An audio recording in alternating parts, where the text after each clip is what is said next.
नमस्कार दोस्तों, मैं राजवीर परमार आपका फिर से अपने इस YouTube चैनल पर स्वागत करता हूं। और हम लोग आज डिस्कस करने वाले हैं वृत्त सर्किल के कुछ महत्वपूर्ण प्रश्नों को।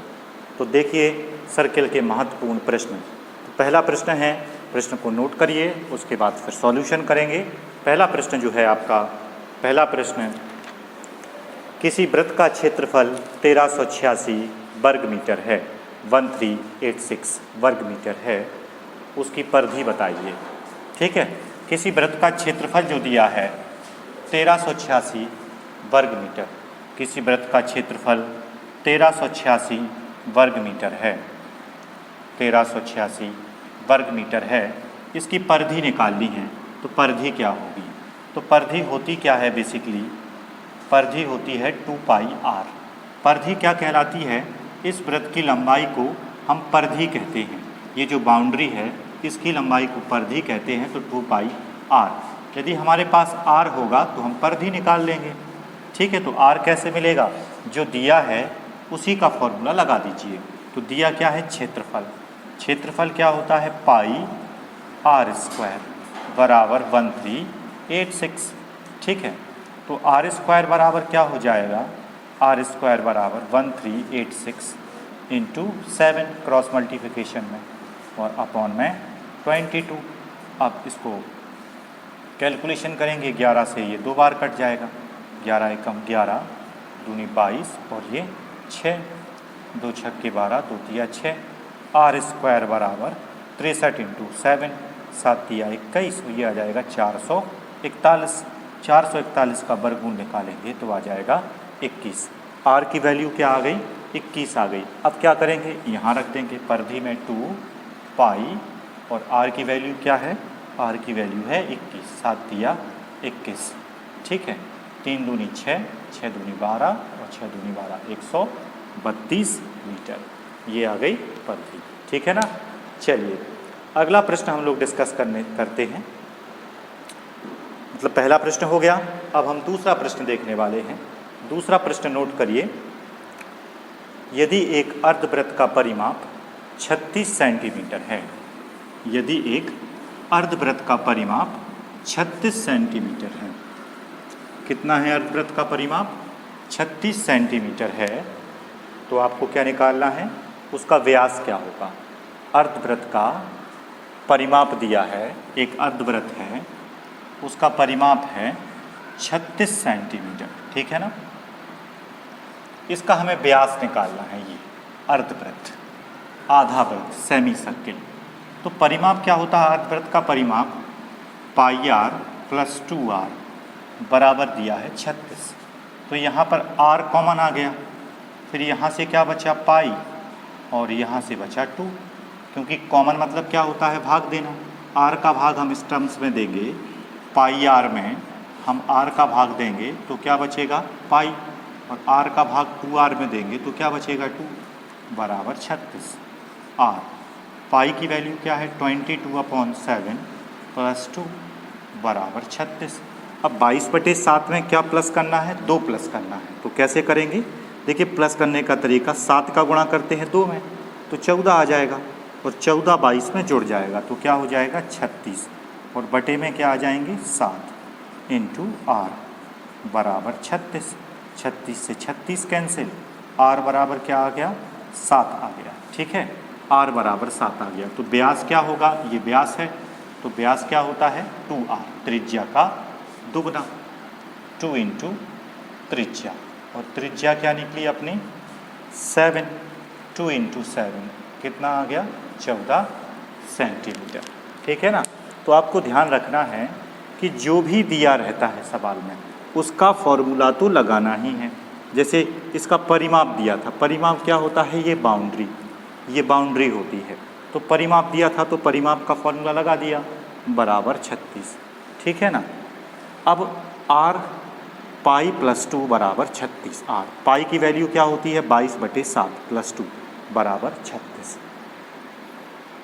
7 दूनी 14, 22 और 14, 36/7 बराबर 36। 36 से 36 कट गए, r बराबर 7। ठीक है, तो व्यास क्या होगा? 2 इंटू त्रिज्या, 2 इंटू त्रिज्या, 7 दूनी 14, क्या आ गया? 14 आ गया। क्लियर हो गई बात। चलिए अगला सवाल देखते हैं। 2 सवाल हो चुके हैं, तीसरा सवाल आप लोग नोट करें। तीसरा सवाल नोट करिए। तीसरा सवाल नोट करें। 2 वृत्तों के क्षेत्रफलों का अनुपात 4:1 है। 2 वृत्तों के क्षेत्रफलों का अनुपात 4:1 है, तो उनकी त्रिज्याओं का अनुपात क्या होगा?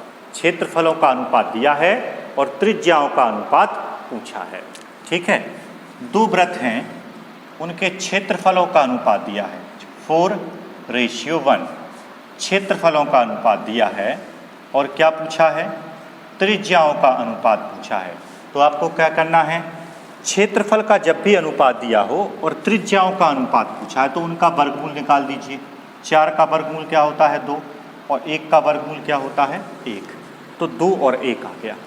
ठीक है, और देखो आपको ये भी ध्यान रखना है, जब कभी भी किसी भी ज्योमेट्रिकल फिगर में क्षेत्रफल का अनुपात दें आपको और भुजा का अनुपात पूछे, यहाँ तो भुजा नहीं होगी, यहाँ त्रिज्या होगी, तो क्या कर देना है? उस क्षेत्रफल का वर्गमूल निकाल देना है, तो त्रिज्या आ जाएगी या फिर भुजा आ जाएगी।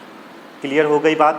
ठीक है, और अगर त्रिज्याएं दी होती और क्षेत्रफल का अनुपात पूछ रहे होते तो क्या कर देते? उसका वर्ग कर देते, त्रिज्या का वर्ग कर देते, तो क्या आ जाता? क्षेत्रफल का अनुपात। क्षेत्रफल दिया है, त्रिज्याओं का पूछे तो उसका वर्गमूल कर दीजिए, तो त्रिज्याओं का अनुपात आ जाएगा। बात समझ में आ गई है ना? चलिए आगे बढ़ते हैं अगले प्रश्न की ओर। चलिए अगला प्रश्न है, 3 प्रश्न हो गए हैं। चौथा प्रश्न देखिए, एक वृत्त की परिधि और त्रिज्या के बीच अंतर 37 सेंटीमीटर है। प्रश्न नोट करें, प्रश्न नंबर है ये 4। एक वृत्त की परिधि और त्रिज्या के बीच अंतर 37 सेंटीमीटर है, उसका व्यास क्या होगा? उसका व्यास क्या होगा? ठीक है, ठीक। अब देखिए सॉल्यूशन।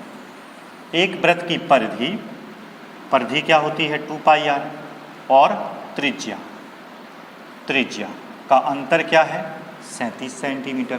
जो कहा वो कर दिया। परिधि और त्रिज्या के बीच अंतर क्या है? 37 है। ठीक, व्यास निकालना है। व्यास क्या होता है? त्रिज्या का डबल, दुगना। इसको हल कैसे करेंगे?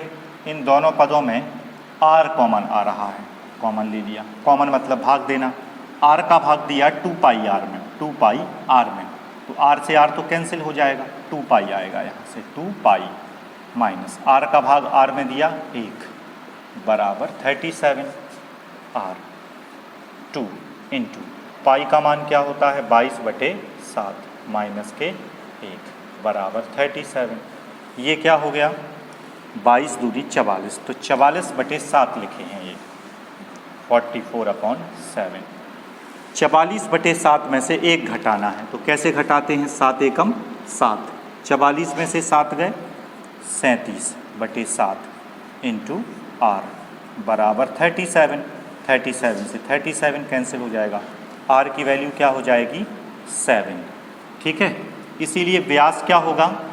देखिए व्यास क्या होता है? त्रिज्या का दुगना। त्रिज्या है 7, इसका दुगना 14। क्लियर हो गया? तो व्यास आ गया 14। बस ध्यान रखना है आपको, जो कहते हैं वही करना है। उन्होंने क्या कहा सवाल में कि उसकी परिधि और त्रिज्या का अंतर क्या है? 37। क्लियर? इसी को हमने हल किया, r का मान आ गया। r का डबल क्या होता है? व्यास। क्लियर हो गई बात? चलिए अगला सवाल देखते हैं। 4 प्रश्न हो चुके हैं। चलिए अगला प्रश्न है,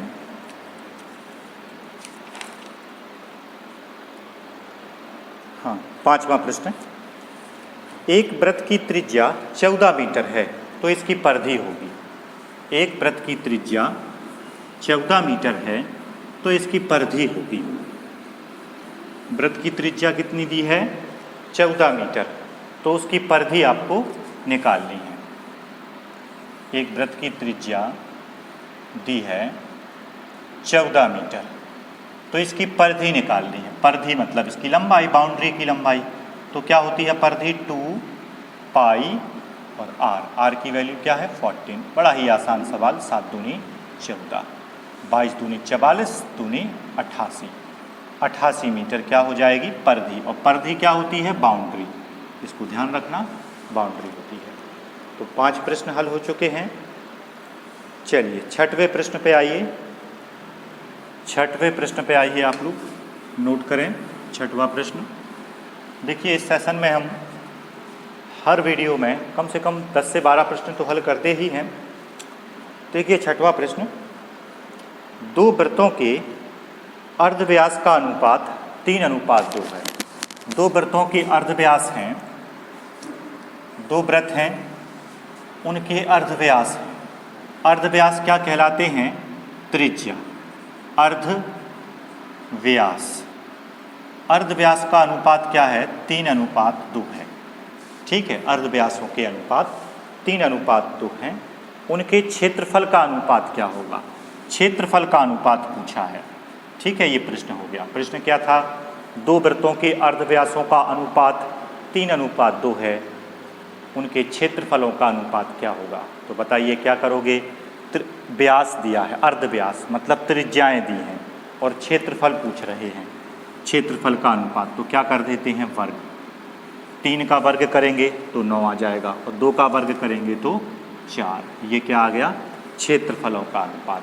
और क्षेत्रफल दिया होता, अर्धव्यासों का अनुपात पूछते या त्रिज्याओं का अनुपात पूछते, तो क्या कर देते? इनका वर्गमूल।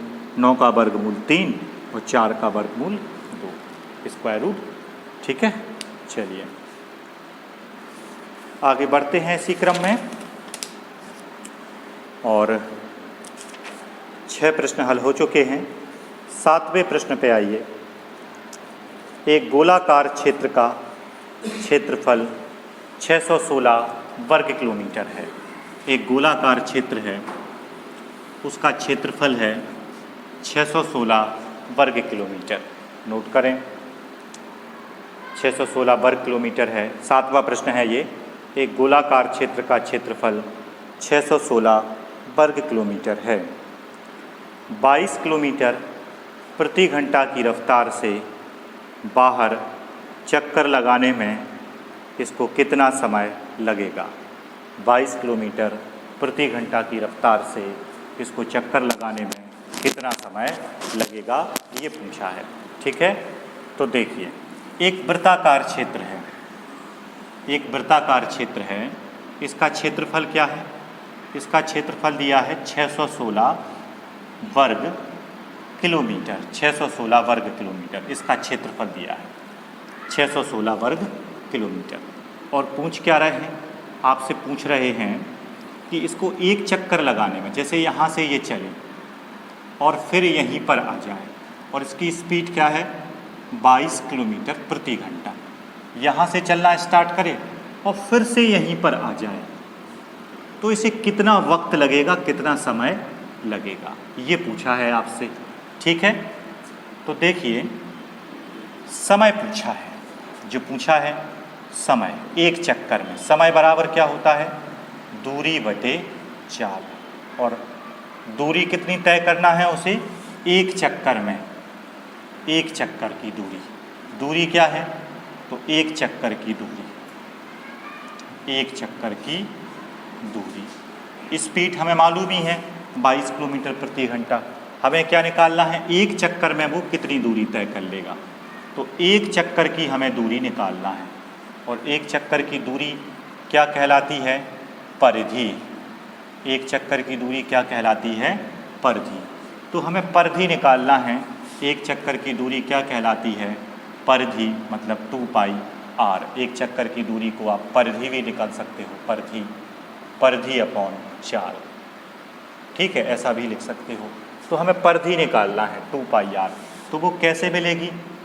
r मतलब r चाहिए है परिधि निकालने के लिए, तो वो कैसे मिलेगी? हमें जो दिया है, दिया क्या है? क्षेत्रफल। तो क्षेत्रफल का ही हम फॉर्मूला लगा देंगे। क्षेत्रफल क्या होता है? पाई आर स्क्वायर बराबर 616। ठीक है, 11 दूनी 22, 11 पन्ना 55, 66, 2 से 28। आर स्क्वायर बराबर क्या हो जाएगा 28 गुणा 7, 7 8 56, 6 5, 7 दूनी 14, 196। ठीक है, आर स्क्वायर, तो आर बराबर √14। ठीक है, और ये किलोमीटर में आ जाएगा। त्रिज्या आ गई 14 किलोमीटर। तो और एक चक्कर की दूरी क्या होती है परिधि, तो परिधि क्या होती है 2 पाई और आर का मान क्या है 14। ये आ गई परिधि 2 पाई आर। और स्पीड क्या है 22 किलोमीटर प्रति घंटा। 7 से ये 2 बार कट गया, 22 से 22 कट गया, 2 दूनी 4 घंटे। उसको कितना वक्त लगेगा 4 घंटे लगेंगे। ठीक है, चलिए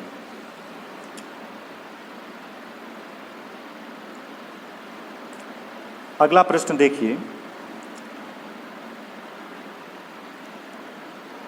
किसी पहिए की त्रिज्या है ना, 7 प्रश्न हो चुके हैं ना। 8वां प्रश्न देखिए।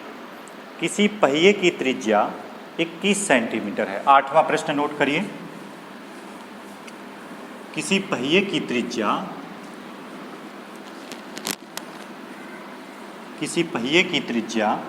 21 सेंटीमीटर है। 924 मीटर की दूरी तय करने में इसको कितने चक्कर लगाने पड़ेंगे। फिर से नोट करिए, आई रिपीट अगेन। किसी पहिए की त्रिज्या 21 सेंटीमीटर है। 924 मीटर की दूरी तय करने में इसको कितने चक्कर लगाने पड़ेंगे। ठीक है, लास्ट क्वेश्चन है ये। 924 मीटर की दूरी तय करने में इसको कितने चक्कर लगाने पड़ेंगे। ठीक है, देखिए एक पहिया है, एक पहिए की त्रिज्या क्या है, इस पहिए की जो त्रिज्या है, पहिए की त्रिज्या है 21 सेंटीमीटर, 21 सेंटीमीटर है। और आपसे पूछा है कि ये 924 मीटर दूर तक जाएगा, तो ये कितनी बार घूम जाएगा, 924 मीटर जाने में कितनी बार घूम जाएगा ये पूछा है। ठीक है, कितनी बार घूम जाएगा मतलब चक्रों की संख्या पूछी है। और चक्रों की संख्या क्या होती है, इसको भी आप लोग ध्यान रखना, दूरी। और दूरी में किसका भाग दे देंगे, परिधि का। और परिधि क्या होती है, दूरी में भाग देते हैं परिधि का। ठीक है, तो उसे 924 मीटर दूर जाना है, तो 924 मीटर में हम भाग देंगे परिधि का। और परिधि क्या कहलाती है, एक चक्कर में तय दूरी। एक चक्कर में तय दूरी क्या कहलाती है, परिधि। एक चक्कर में तय दूरी परिधि कहलाती है 2 पाई आर। आर क्या है 21, तो ये पूरा सेंटीमीटर में हो जाएगा। एक चक्कर में तय दूरी 2 पाई आर, 7 या 21, तो ये क्या हो गया 3 दूनी 6 और 6 दूनी 12, 132 सेंटीमीटर। एक चक्कर में तय दूरी आ गई 132 सेंटीमीटर, मतलब परिधि 132 सेंटीमीटर का इसमें आप लोग भाग देंगे। लेकिन देखो ध्यान रखना है, ये मीटर में है और ये सेंटीमीटर में है। ठीक है, तो क्या करेंगे, यूनिट का ध्यान रखना पड़ता है। मीटर को हम किस में बदल देंगे, सेंटीमीटर। बड़े को छोटे में बदलना आसान होता है, दोनों एक से होना चाहिए। ठीक है, तो 924 है इंटू 100, तो ये भी सेंटीमीटर में हो गया और ये 132 हो गया। ठीक है, इसकी आप कैलकुलेशन करिए और इसका आंसर आप कमेंट्स में देना कि इसका आंसर कितना आता है। ठीक है, तो इसके आगे के सवाल अगले वीडियो में देखेंगे। देखिए, अगर आपको वीडियो पसंद आता है तो इसको लाइक करें और कमेंट्स ज़रूर करें, क्योंकि तभी तो मुझे प्रोत्साहन मिलेगा और मैं आगे की वीडियो आप लोगों के लिए बना पाऊँगा। अगर आप वीडियो देखते हैं तो कमेंट्स ज़रूर करिएगा। ठीक है, नमस्कार।